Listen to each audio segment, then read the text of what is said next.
ఉదయం సుమారుగా 7 గంటల 7:15 ఆ పరిసర ప్రాంతాల్లోనే నేను మంచం మీద పడుకొని ఉన్నాను. రాత్రి విజయవాడ వెళ్ళొచ్చి కొద్దిగా అంతా ఒళ్ళు నొప్పులుగా ఉండి పడుకొని ఇంకా కళ్ళు తెరవలేదు.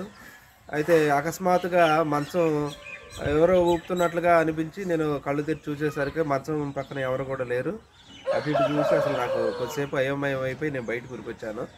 బయటకు వచ్చిన తర్వాత కొద్దిసేపటికి నాకు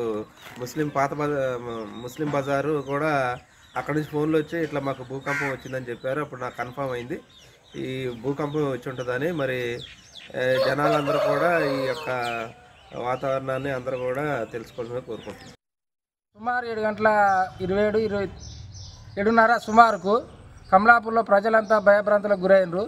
ఇంట్లో ఉన్నటువంటి బోళ్ళు తర్వాత ఇంట్లో ఉన్నటువంటి మొత్తం అందరూ కూడా భయభ్రాంతులతో బయటకు ఉరికొచ్చినటువంటి పరిస్థితి ఏర్పడ్డది. 2 సెకండ్లు భూకంపం వచ్చినట్టుగా భూకంపమే అని మేము అందరం కూడా బయటకు వచ్చినాం. భూమి కంపించి 2 సెకండ్లు కనుక ఇంకొక 2 సెకండ్లు వస్తే ప్రాణ నష్టం జరిగేది. ఈ కమలాపూర్ ప్రజలు భయభ్రాంతులో ఉన్నారు. ఇప్పటికైనా ఇక్కడ ఏం జరుగుతుందో ఏం పోతుందో కానీ మరి ఇట్లాంటి సంఘటనలు జరిగే ముందు సైంటిస్టులు ఏం చేస్తారు, మరి ఇక్కడ ఏం జరుగుతుందో కూడా అందరికీ తెలిసే విధంగా ముందస్తుగా మరి ఇక్కడ తెలిసే విధంగా ఉండాలి. ఈ భూకంపం వచ్చింది 100% ఇంకొక 2-3 సెకండ్లు కనుక వచ్చినట్టయితే అతి భారీ నష్టం జరిగేది.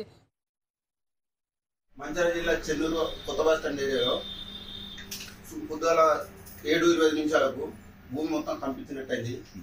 ప్లస్ బెడ్ కూడా కదిలినట్టు మా బాబు ఏందో వదులుతుందని అన్నాడు. మా బాబు అది చూసిన వెంటనే కిచెన్లో 2 చిన్న చిన్న వస్తువులు కింద పడాయి.